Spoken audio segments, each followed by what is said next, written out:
la deuxième partie de ce premier numéro de votre émission mensuelle Parcours. Découvrez avec nous le quotidien de Mfali Camara en qualité d'agripreneur. Pour montrer l'exemple aux jeunes avec ou sans emploi, aujourd'hui, en plus d'être le maire de la commune de Tomboronkoto, Mfali Camara s'est mis dans la peau d'un agripreneur. La superficie, ça fait moins d'un hectare, ce que vous voyez ici. Mais je veux dire la partie occupée par les bananes. Dans notre zone-là, le plus grand problème, c'est de trouver suffisamment d'espace. Quand j'ai occupé cette partie-là, les premières années, j'avais essayé de produire du maïs, du mil, du manioc. Je m'étais engagé à développer l'activité maraîchère. J'ai commencé à m'équiper jusqu'au moment où un jeune venant de Salémata est venu me voir en me disant que vraiment j'ai découvert ton périmètre, mais c'est un lieu qui est bien adapté pour la production de bananes. Bon, quand on a discuté, franchement, il m'a encouragé, mais je me suis rendu compte aussi que c'est quelqu'un qui s'y connaît bien. Donc c'est à la suite de ça que nous avons engagé à aménager ce périmètre pour la production de bananes. Nous sommes dans la deuxième année comme ça, parce que nous avons la première plantation avait eu lieu en juin 2022. Donc actuellement, nous sommes dans la deuxième année de production. Dieu merci, parce que nous pensons quand même que ce qu'on est en train de faire ici est assez acceptable. Mais ici, mon intention n'est pas de me vanter, parce que je sais que ce qu'on a fait ici, c'est rien par rapport au potentiel de la région. Mais nous pensons que ça peut quand même donner des idées à d'autres acteurs, particulièrement les jeunes, pour essayer de s'investir dans ces secteurs-là. Parce que l'emploi salarié ne pourra jamais résorber toute cette jeunesse-là. Mais si des jeunes s'engagent dans des activités pareilles, je pense que ça peut leur permettre quand même de subvenir à leurs besoins. C'est pourquoi ce que nous faisons ici, nous pensons que ça peut être un exemple pour que les jeunes puissent penser à s'y insérer. C'est vrai, ça demande des moyens, mais avant tout, c'est l'engagement qui compte. Si tu t'engages, tu pourras toujours trouver des gens qui peuvent t'accompagner. Mfali Camara sait faire la part des choses. Au lieu de se contenter ou de se glorifier de cette fonction élective, Mfali Camara agit sans complexe et avec beaucoup d'humilité. Sans tambour ni trompette, il apporte sa pierre pour l'atteinte de l'autosuffisance alimentaire. Nous avons eu l'occasion de le voir à l'œuvre dans sa bananerie. Mon intention est loin de me vanter par rapport à ce que je suis en train de faire. Ce que je suis en train de faire, ça peut inspirer certains. C'est dans ce sens-là que je l'ai fait. Moi-même, je ne parviens même pas à satisfaire tous mes besoins ici. Donc c'est pour dire que ce que nous faisons ici n'est pas pour dire que quand tu es dans ça, tu as résolu tous tes problèmes. Non, pas du tout. Mais tant soit peu, ça peut t'aider à résoudre quelques-uns de nos problèmes. Bon, ça c'est ma nature. Même quand je confie un travail à quelqu'un, j'ai du mal à m'asseoir, le regarder en train de travailler. Ça, je ne le fais jamais. Quand je donne du travail à quelqu'un, même si c'est au marché qu'on a discuté, quand il travaille, je travaille avec lui. Et c'est ce que vous avez vu que j'étais en train de faire. Moi, c'est ça ma nature. Donc je n'attends pas pour dire que bon, moi je suis le patron, je reste là. Non, non, pas du tout, pas du tout. Je fais le peu que je peux faire. Ces résultats fascinants découlent d'une batterie d'actions entreprises pendant une longue période. De la conceptualisation de l'idée de projet à la recherche des moyens à investir, le chemin a été long et difficile. Un secret. Ah, est-ce que j'ai un secret? Parce que moi, vous voyez ici, hein, je ne cache rien à personne. Mais, bon, s'il y a un secret, c'est vraiment l'effort continu. C'est une activité qui demande beaucoup d'efforts. C'est vrai, quand tu viens tout d'un coup, tu ne peux pas imaginer l'effort que nous fournissons ici, mais ça demande beaucoup d'efforts quand même. Physique, financier, matériel, ça demande. Le montant de l'investissement, ça peut tourner entre 4 à 5 millions. Hein. Mais comme ce n'est pas du matériel que j'ai acquis du coup, parce que je vous ai dit que j'étais dans l'activité maraîchère depuis des années, donc j'avais déjà d'autres matériels que j'avais avec moi depuis des années. Donc c'est avec ça que je suis parti, ensuite en complétant avec d'autres matériels nécessaires. Je crois que le plus gros investissement ici, c'est surtout au niveau des panneaux. Parce que là-bas, quand même, ça a coûté. Et le système d'irrigation aussi. Comme ce n'est pas un système qui est très vulgarisé dans notre région, mais je pense que c'est un système qui peut vraiment aider les gens à développer ces activités agricoles-là, surtout d'arrosage, avec moins de peine. Vous avez vu le système quand on l'a ouvert. Donc, tant qu'il y a du soleil, ça donne de l'eau. De la conceptualisation de l'idée de projet à la recherche des moyens à investir, le chemin a été long et difficile. Le choix des collaborateurs est déterminant dans ce genre d'initiative. Mpali Camara a fait le bon choix après avoir mûrement réfléchi. Actuellement, je travaille avec une seule personne. Hein. C'est celui qui m'a encouragé à entrer dans la production de bananes. Il est là. Donc, je ne travaille avec lui. Seulement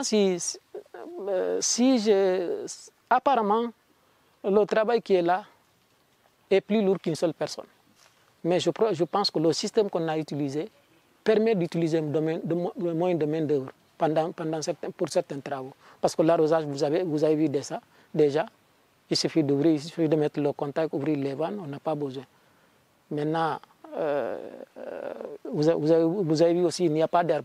Pourquoi il n'y a pas d'herbe? Parce qu'on a mis de la paille dessus. C'est ça qui a été le gros travail. Et la quantité de paille qu'on a utilisée ici est énorme pour étaler ça sur toute l'étendue de la superficie. Ça a coûté, mais ça a été un travail dur aussi. Mais nous nous sommes rendus compte que ça a porté ses fruits. Certes, la région de Kédougou possède encore des opportunités à offrir aux jeunes. Mais hélas, ceux-ci ont les yeux rivés ailleurs. Vous jeunes, qui êtes attirés par la migration ou par l'exploitation minière, Mpali Camara vous interpelle. Il faut que les jeunes s'investissent dans l'agriculture. Quand je dis agriculture, je veux dire agriculture grand A. C'est-à-dire que l'élevage est dedans, pisciculture, aviculture, apiculture. Ça, s'il y a des potentiels, la nature de Kédougou est telle que c'est des activités qui peuvent bien prospérer ici. C'est vrai, ça demande beaucoup d'efforts, mais surtout de courage. C'est pourquoi vraiment je voudrais demander aux jeunes de faire un clin d'œil à l'agriculture aussi. Les autres activités, je ne les minimise pas. Mais moi, mon raisonnement est que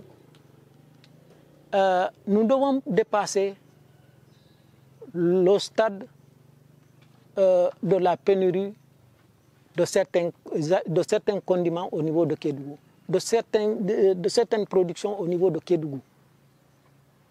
Je pense que le potentiel est là pour qu'on puisse quand même faire face à nos besoins. C'est pourquoi vraiment je voudrais demander à la jeunesse de faire un clin d'œil à l'agriculture.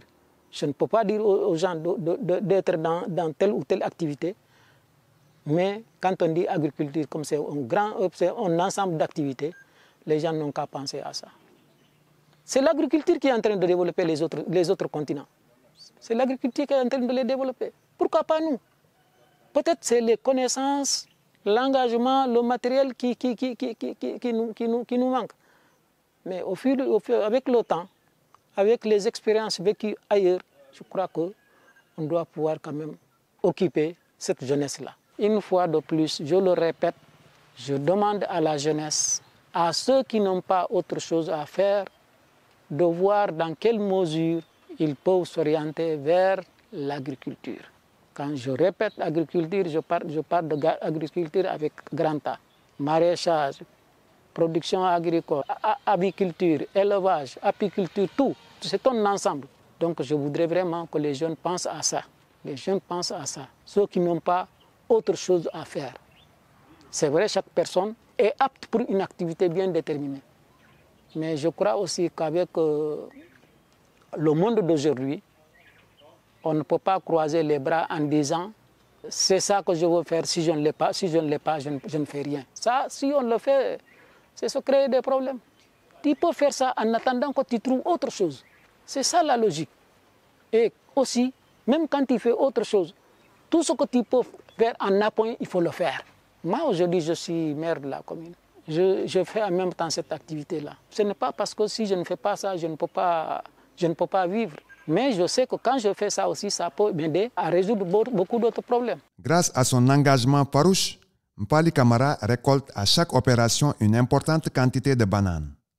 Ce n'est pas des quantités fixes, c'est des quantités qui varient en fonction de la maturité des régimes. Comme vous avez vu aujourd'hui, on a récolté 1 tonne 500 et quelques. Cette production peut évoluer jusqu'à 3 tonnes, 4 tonnes.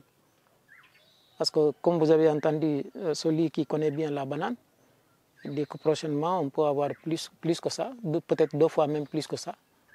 Donc, c'est pour dire que c'est une production dont la quantité n'est pas fixe. Ça dépend du développement des régimes. Ailleurs dans la région de Kédougou, cette prouesse de Mpali Camara est devenue quasiment impossible à réaliser du fait de la pollution des eaux, notamment celle de la Falémé. Ici, malgré la proximité d'une partie du fleuve Gambie avec certains villages pratiquant l'orpaillage traditionnel, la commune de Tomboronkoto reste pour l'instant épargnée de la pollution des eaux. Une raison qui donne de l'espoir aux producteurs de bananes à l'image de Mpali Camara. Ici, nous avons la chance quand même de ne pas être dans un endroit où il y a une activité d'orpaillage liée à l'eau du fleuve. C'est vrai, quelque part en haut, du côté de Bantako, c'est des activités qui se mènent là-bas. Mais dans notre zone ici, je crois qu'il n'y a pas une situation qui nous amène à nous alarmer par rapport à la situation. Mais quand même, ce sont des choses à prendre en compte. Comme au fur et à mesure que les hommes se développent, les activités aussi se développent en même temps. Mais dans tous les cas, nous allons veiller par rapport à cette situation parce que même là où les gens le font, c'est à l'insu des services techniques habilités à suivre ces activités. Et là aussi, la concentration humaine est telle que certaines activités ne sont pas faciles à mener sans que les populations n'interviennent. Pour le moment, je n'ai qu'un seul client qui est à Kédougou, qui s'appelle Ablaï Diallo. Il est là, vous le voyez. Donc, parce que je l'ai connu même avant que je ne sois dans la production de bananes.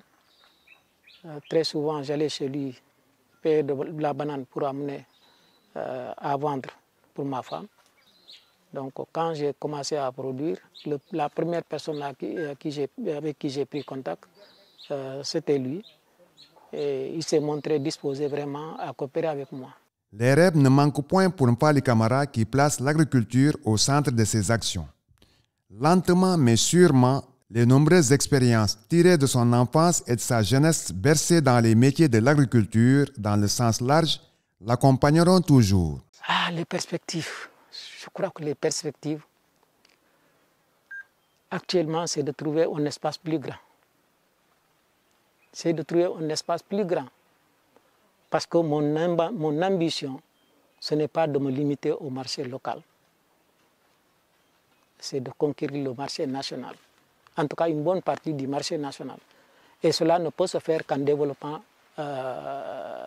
cette activité avec beaucoup plus de production. Et pour produire, il faut de l'espace.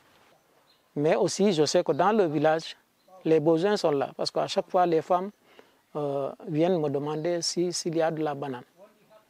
Bon, mais le petit problème qui se pose, c'est qu'il faut...